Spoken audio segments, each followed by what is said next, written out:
proud of what we made. I hope you got some beds around, 'cause you're the only refuge now for every mother, every child, every brother was caught in the crossfire.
So the videos that you guys been seeing is what we are calling Snowpocalypse 2024. It's like 13 degrees right now and we got a ton of snow.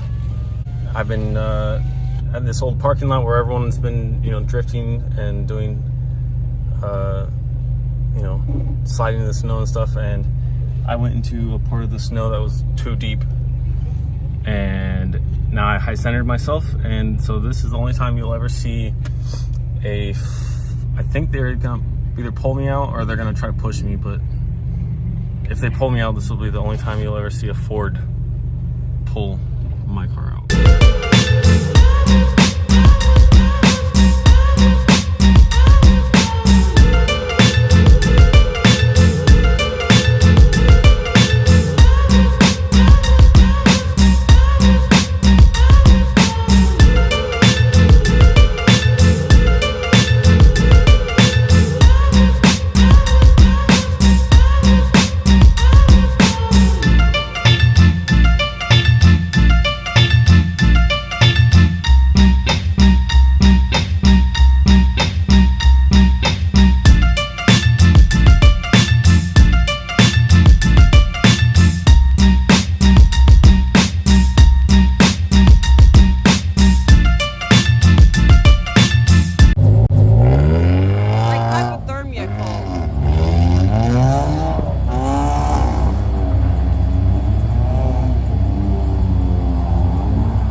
Dude, my video is gonna be so shaky. I'm so cold.